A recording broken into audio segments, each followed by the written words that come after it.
to Fluff in the Corporate Space by Saffron Conscious, where we explore the quiet courage it takes to lead, live, and love from the heart. I'm your host, Mutsidi Sisilindani, also known as the Corporate Heart Guide.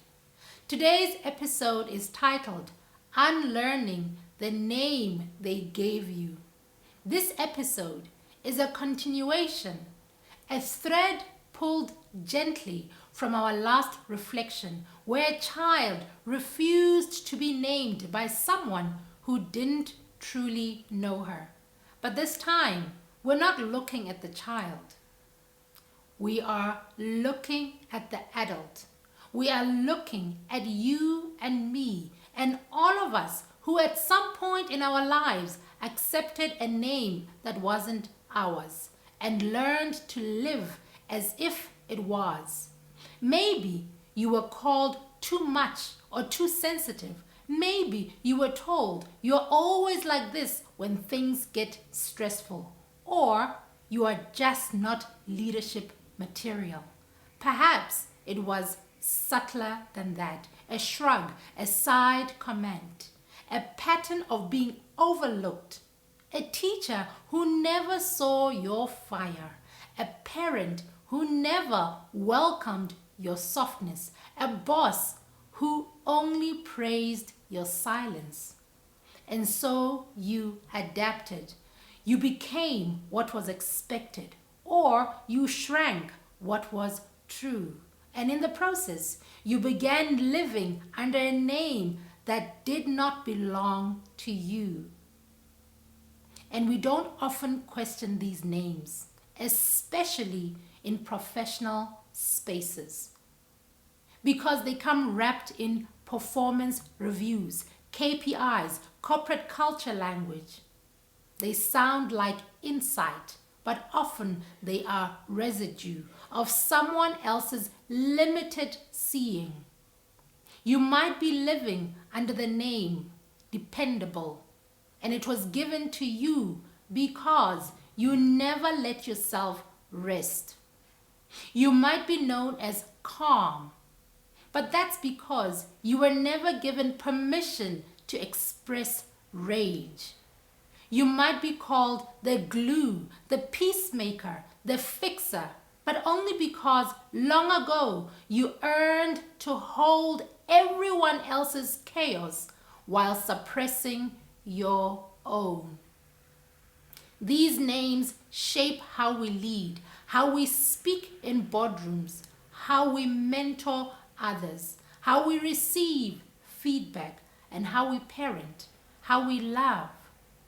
But what if that was never your name? What if you are not too much? What if you are expansive?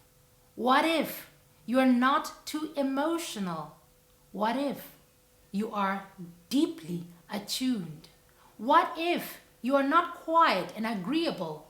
What if your stillness is strength and your agreement was a survival strategy?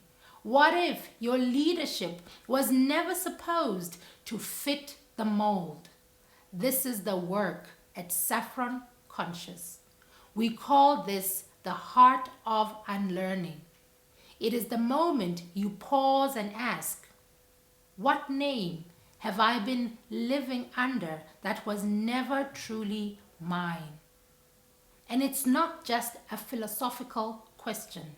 It is a question that opens a doorway, because the moment you release the false name, you begin to reclaim your true presence. And when a leader reclaims their true name, they become safer for others to do the same. Suddenly, your team feels freer. Your children feel seen. Your conversations shift. Your decisions carry new resonance, because you are no longer operating from the wound. You are operating from the truth. So here's an invitation. Take a few quiet moments today. Sit under a tree and be still, and ask yourself gently, What name did they give me that I have been carrying? And what truth lies underneath it? You don't have to rush to rename yourself. Sometimes the first step is just to put the false name down. Even if you don't yet know what to pick up in its place, this work is subtle, but it changes everything. It's not flashy, it's not loud, but it is honest and it is freeing. At Saffron Conscious, we believe that leadership is not about performance. It's about presence. It's not about fixing people, but about remembering them back to their essence, their rhythm, their own true name. And this, the remembering, we guide you to it. We help leaders unlearn the false labels, helping teams recover emotional fluency, help organizations make room for the full color and personality of the people who hold them up. Because when we create space for humanity, not just efficiency, we build strong, soulful, resilient teams. So, if this resonates with you, if you are ready to return to the truth beneath the title, let's connect. Let's begin the sacred journey of unlearning and remembering so that your leadership becomes a space where people do not have to perform to belong. They can bring their whole selves and they can thrive. Until next time, keep returning to yourself and keep leading from what is real.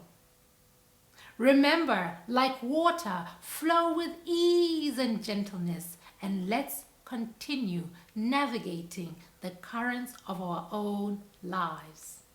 Till next time, goodbye.